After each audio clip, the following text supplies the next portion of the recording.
बीच उत्तराखंड के सीएम पुष्कर सिंह धामी क्या कुछ कह रहे हैं, आपको सुनाते हैं।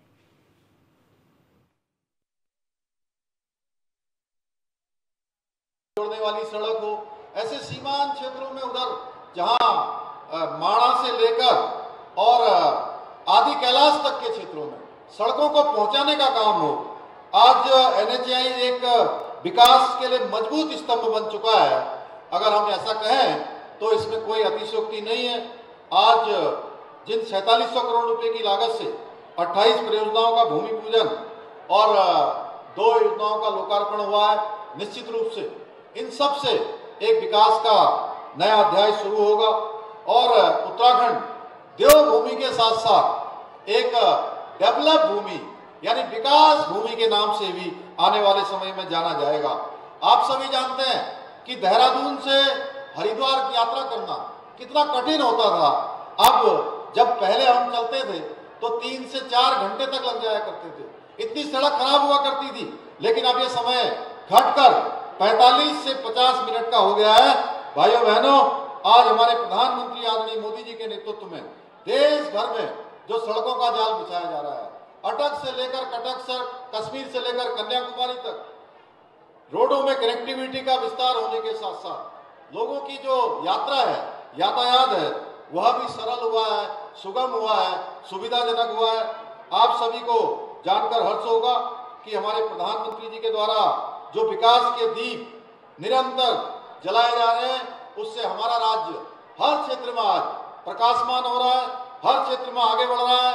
4 धाम ऑल वेदर सड़क परियोजना के एक बड़े हिस्से का निर्माण कार्य पूरा कर लिया गया है और श्रद्धालुओं की जो आवाजावी है वो बहुत सुगम बनाई जा रही है। उसी का प्रतिफल है कि जहां कुछ लाखों में यात्री आते थे, इस वर्ष 56 लाख यात्री आए हैं।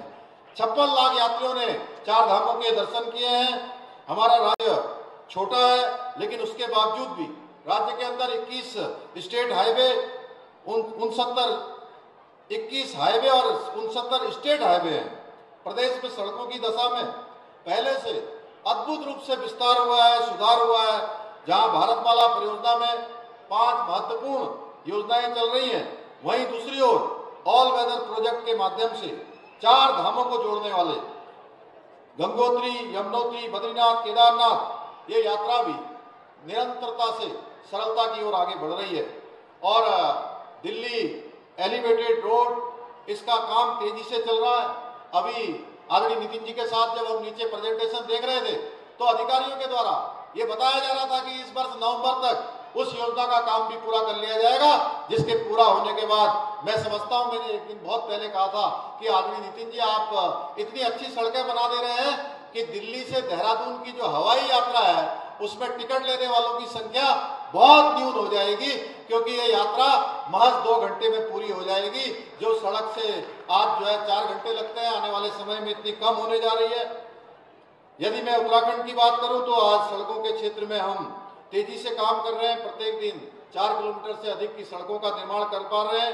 पहले के समय में सड़कें किस प्रकार से खस्ता हाल होती थी, वो किसी से छिपा हुआ नहीं है। बहुत विस्तार में मैं जाना नहीं चाहूंगा। पूर्व की सरकारों ने सीमा से जुड़े हुए गांवों को, शहरों का इसलिए विकास नहीं करती थी। अक्सर हम पूछते थे, मैंने जाने के बाद कई बार मैं मीटिंगों में गया तो मैंने पूछा कि ये सीमांत क्षेत्रों में सड़कें क्यों नहीं बनाई गई।